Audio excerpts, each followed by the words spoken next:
thought I would do a second video for the day. And first off, let me say on the first update that I did in the morning with regards to the warship, the Moskva. Thank you for your comments. Really great comments, very insightful. Two takeaways that I got from the comments. Number one is that whatever happened with regards to this warship, for Russia, it was definitely a loss of prestige. It was an old warship, yes, and it's not going to make a difference in this special military operation, this conflict, but it's definitely a loss of prestige.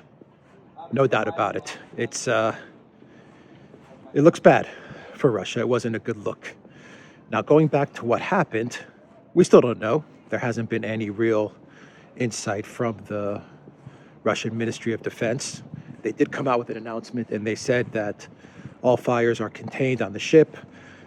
Everyone was evacuated. Everyone was safe, 500 crew members. But outside of that, we have no real explanation as to what happened. They said the Russian Ministry of Defense did say they're going to open up an investigation. Okay. Not sure exactly what that entails, but all right. One other takeaway, I said two takeaways. The other takeaway that I got from the comments, which I think is really interesting and very smart, is that if this was a missile or two missiles from Ukraine that got to this warship, then one would imagine that there would be casualties on board. And because we have the Russian Ministry of Defense, and I believe them, saying that there are no casualties and that everyone was evacuated safely, I think may kind of debunk the missile statement from Ukraine. Kind of. I'm not going to say certainly, because once again, we don't know, but that does kind of make sense that if this was a missile, you would imagine that two missiles, that there would be some sort of casualties incurred. Also, the fact that the Russians were able to evacuate everybody would mean that the area around the ship was relatively safe enough for the Russian military to perform this evacuation. 500 people is quite a lot. And I imagine if this was a missile strike, it might have been a little difficult to get everybody out that was on board of that ship. So anyway, just some thoughts that we had from you, from our comments with regards to the morning story. Now let's get to the update. The update. First of all, I want to say that Twitter is on a censorship spree. It seems like they're going crazy with the censorship with regards to Russia. Anyone posting content about Russia, it seems like Twitter is going a little crazy. Scott Ritter, I think we all know now that Scott Ritter has been, I think, permanently banned now on Twitter, from what I understand. Telegram. Telegram's the place to be. I heard that Jack Posobiec got suspended for a while on Twitter, and Pepe Escobar, I think, has been suspended. I don't know if it's a temporary suspension or not, but hopefully they are all on Telegram, and if they're not, let's get them to Telegram. And my opinion on Twitter is just don't go back if they suspend you. Just stay on Telegram. I think Telegram is just a much better platform anyway, and it's got the momentum. You know, Twitter's losing momentum. Telegram has the momentum. So just my thoughts there. And a shout out to those great analysts and professionals and journalists and pundits and people that just basically speak the truth. We should all support them. So hopefully they're on Telegram, and if they are, follow them on Telegram. What else do I want to talk about here? There is some news coming out of Germany with regards to the story I did yesterday and how Zelensky snubbed Steinmeier, the German president. He told him not to come to Ukraine. And the Zelensky regime said they told the German president not to come to Ukraine because the only reason for Germans to come to Ukraine, according to the Zelensky regime, is if they are prepared to impose more sanctions on Russia, harsh sanctions on Russia, stop energy imports, cut off the gas, all of these things, send more military equipment. In other words, Zelensky's telling the Germans, don't come unless you bring gifts. So, I mean, it's a pretty brutal snub from the Zelensky regime. But the Germans have come out with a statement, and Olaf Scholz said that he was irritated with Ukraine's snubbing of the German president. It is very insulting. That I have to agree with. It just goes to show that the more, let me just pull out my phone here for the next story, because we've got some quotes. It just goes to show that for the more time you leave Zelensky, you know, kind of playing this part of military resistance hero, and you kind of give him free reign to ad lib and to get creative, him and his crew of directors and producers, they're going to start to really piss off people, and they're going to start to get very drunk with power, because right now Zelensky and his regime have a blank check to say anything, do anything, ask for anything.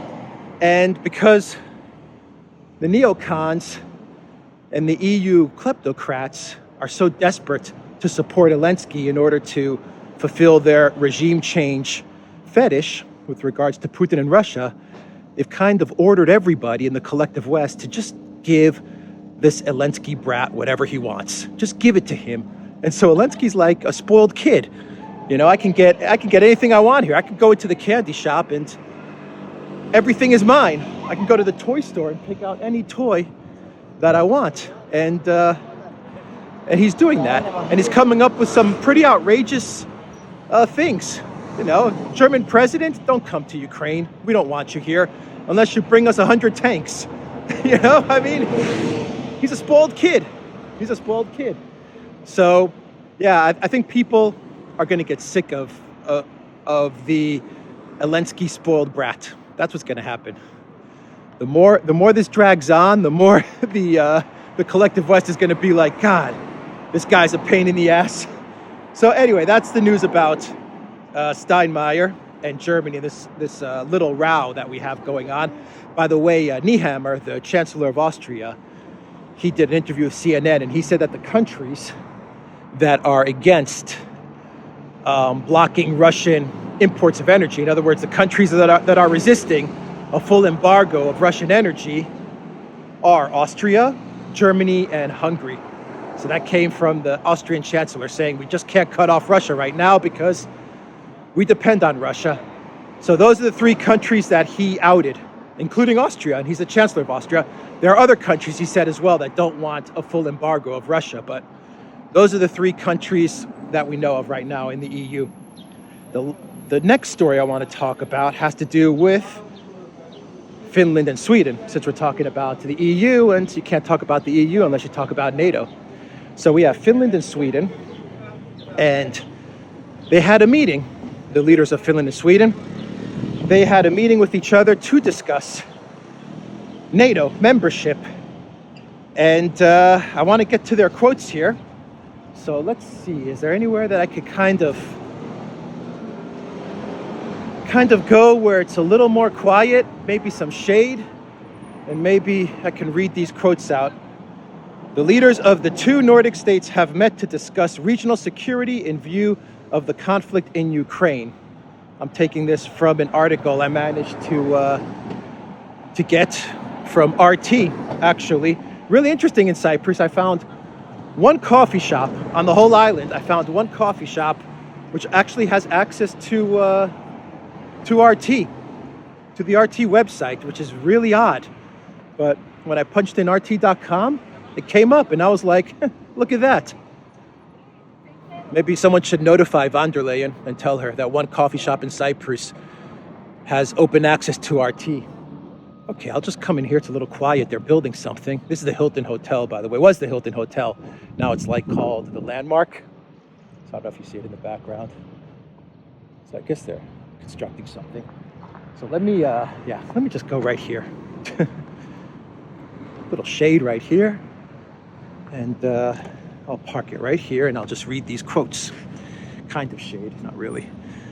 But I can read it. I can read my phone screen here. So we had Finland's Prime Minister, Sanna Marin, and her Swedish counterpart, Magdalena Andersson. They expanded on their country's possible NATO bids following bilateral talks on security in Stockholm on Wednesday. Helsinki's decision on whether to apply for the US-led military bloc or not, and I quote, will happen quite fast, according to Marin. It will happen in weeks, not months. So Marin is Finland's prime minister. This will happen in weeks, not months. And Marin said she wanted a consensus to be reached on NATO membership in Finnish political circles, not a consensus or a referendum from the people, in political circles. So everyone that's watching this in Finland, you got it? Doesn't matter what you think anymore. It matters that there's a consensus in the political circles in Finland. Quote, all the parliamentary groups and also the president will have the opportunity to make the decision in the upcoming weeks, Marin explained, adding that the MPs will hear from a range of security experts on the issue. Now from Sweden, Andersson said that Sweden wouldn't rush the decision to join NATO, but promised a thorough yet expedited assessment of the security situation. So it looks like Sweden is playing it a little closer to the chest. They're not quite saying what they're going to do. And I think they're just kind of waiting it out for Finland. That's my hunch there. Finland seems like it's definitely not going to depend on what the people want. I think the statements made here are pretty clear that Finland is just going to look to get consensus in the political class, the political circles. And if they get that okay from the politicians and from all the parties involved, then it looks like the NATO application will be submitted. And Stoltenberg said that there will be a NATO application perhaps in a few weeks. So maybe he knows something that we don't. We'll see. I think Sweden's going to wait on Finland. And then when they see what Finland does, Sweden will most likely, I don't want to say follow, but it will weigh heavily on their final decision and the final outcome. So, with that said, let's get to the final story.